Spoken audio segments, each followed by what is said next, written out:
देखो, कहा जाता है कि टाइम अगर खराब होता है ना तो बहुत सारी दुविधा के सामने लोगों को आना पड़ता है, उसको सामना करना पड़ता है। और वही कुछ वैसे ही कुछ हो रहा है हमारे दिल्ली के जो सिटिंग चीफ मिनिस्टर है अरविंद केजरीवाल, उनके लिए।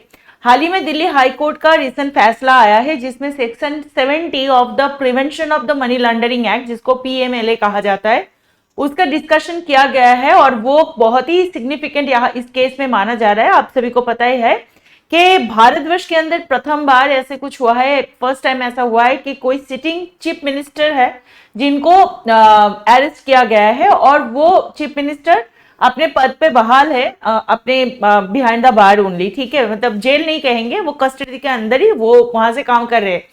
लेकिन दिन बे दिन जो सारे कोर्ट का डिसीजन आ रहा है, जैसे जैसे एक एक पन्ना खुलता जा रहा है तो चीजें और ज्यादा कॉम्प्लिकेटेड होते जा रहा है। और यहाँ पे बताया जा रहा है कि अरविंद केजरीवाल की जो पार्टी है, यानी कि आप, जो ये आप पार्टी है, इनको एक कंपनी की तरह ट्रीट किया जाएगा और उनको पीएमएलए के अंडर चार्जेस के लिए या उन पे चार्जेस लगाया जा सकता है। ठीक है, ये decision Arvind Kejriwal versus directorate of enforcement case में आया है। अब हमें इस बात पे बात करना है कि ये जो केस हुआ है ये कौन सी मोड़ या कौन सी दिशा में जा रहा है। और ये जो मैंने बताया कि इन्होंने बताया कि पॉलिटिकल पार्टीज को कंपनी की तहत या कंपनीज के अंडर इनको देखा जाएगा। तो ये कैसे कर सकते हैं, मतलब एक पॉलिटिकल पार्टी को एक कंपनी कैसे आप बोल सकते हो? अगर ये आप बोल रहे हो बाकी इंडिया के अंदर जो पॉलिटिकल पार्टीज है उसके ऊपर क्या चेंजेस ला सकते हैं, ये सारी चीजों के बारे में आज के सेशन में बात करेंगे। बहुत ही इंपॉर्टेंट सेशन है, लास्ट तक जरूर देखिएगा। तो बेसिकली केस की अगर थोड़ा डिटेल्स में हम बात करें, जस्टिस स्वाराना कांता शर्मा, ठीक है, जिन्होंने इस केस में रीजनिंग की काम कर रहे हैं, तो उन्होंने कहा कि रिप्रेजेंटेशन ऑफ पीपल्स एक्ट, जिसको आरपी एक्ट कहा जाता है, उनके सेक्शन 2F में पॉलिटिकल पार्टी को एसोसिएशन और बॉडी ऑफ इंडिविजुअल्स बोला गया है। तो एसोसिएशन और बॉडी ऑफ इंडिविजुअल बोला जाने से इसको एक कंपनी का टैग के अंदर इसको देखा जा सकता है। और पीएमएलए का जो सेक्शन 70 है, उनके एक्सप्लेनेशन नंबर 1 के अकॉर्डिंग कंपनी को भी एसोसिएशन ऑफ इंडिविजुअल बोला जाता है। तो इसी वजह से ही मतलब इसके मतलब यही हुआ कि अगर कोई पॉलिटिकल पार्टी, जैसे इस केस में आम आदमी पार्टी यानी कि आप, कोई भी इलीगल एक्टिविटीज में इन्वॉल्व होती है तो वो पीएमएलए के अंडर आएगी। और उसके रेस्पॉन्सिबल मेंबर जैसे कि अरविंद केजरीवाल जी, जो कि आपके नेशनल कन्वेनर है, उन पर भी एक्शन लिया जा सकता है। अब थोड़ा सा इसके डिटेल्स में अगर हम बात करें तो कोर्ट ने ये कहा है कि केजरीवाल जी को एज पर सेक्शन 71 पीएमएलए ये प्रूव करना होगा कि उनको ये कॉन्ट्रवेंशन के बारे में कोई भी नॉलेज नहीं था, या फिर उनको ड्यू डिलीजेंस एक्सरसाइज के मतलब उनको ये सारे देखा जाएगा टू प्रिवेंट इट, मतलब उनको अगर खुद को रोकना है तो ये जो उन पे चार्जेस लगाया गया है उनको इसके बारे में उनको वो इस चार्जेस के लिए हकदार नहीं है, उनको प्रूव करना पड़ेगा।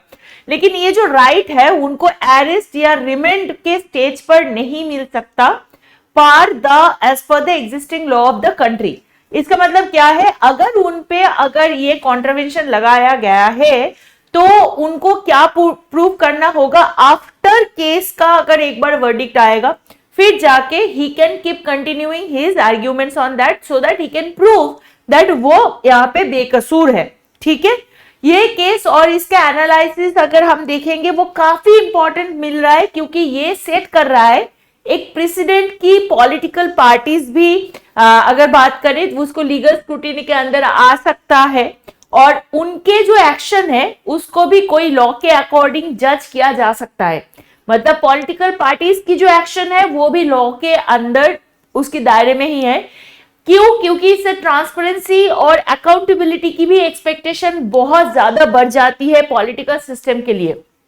अब दिल्ली हाई कोर्ट के ये जो डिसीजन आया है ये इंडियन पॉलिटिकल पार्टीज के ऊपर क्या क्या मतलब कौन कौन सा इंपैक्ट रख सकता है वो हम बात करेंगे। सबसे पहली बात क्या है, लीगल स्क्रूटिनी के बारे में। लीगल स्क्रूटिनी यानी कि पॉलिटिकल पार्टीज अब पीएमएलए के अंदर आएगी, ये तो समझ में आ गया।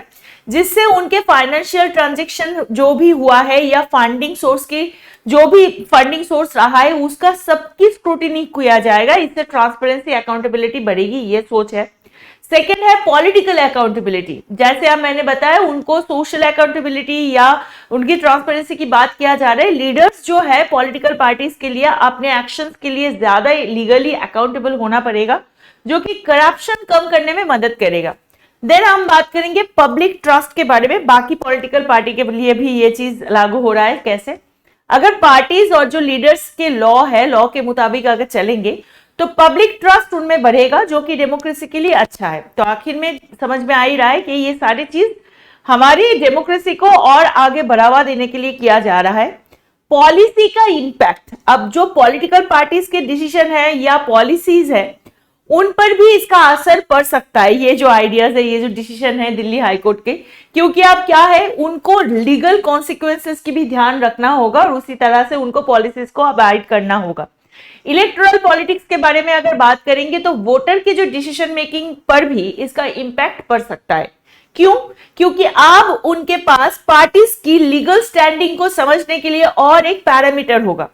तो अगर पूरे इस चीज को हम बात करें तो ओवरऑल ये जो डिसीजन है ये इंडियन पॉलिटिक्स को ज्यादा मैच्योर और रिस्पॉन्सिबल बना सकता है, जिसमें पार्टीज और लीडर्स को अपने एक्शंस के लिए ज्यादा सोच समझकर डिसीजन लेना होगा।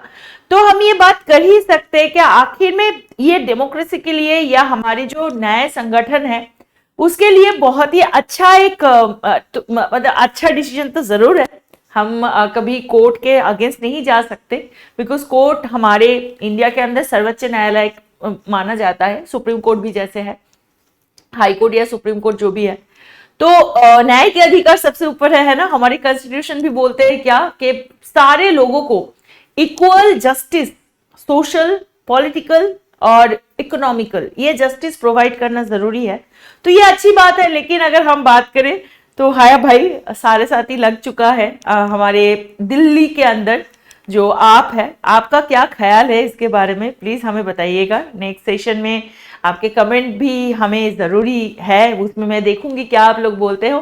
तो इसको शेयर कर देना, लाइक कर देना। हमारे सोशल मीडिया प्लेटफॉर्म पे हम अवेलेबल है, वहां पे भी ज्वाइन कर लेना। आपसे मिलेंगे नेक्स्ट सेशन में, तब तक के लिए please be a responsible citizen. Bye bye, take care, जय हिंद।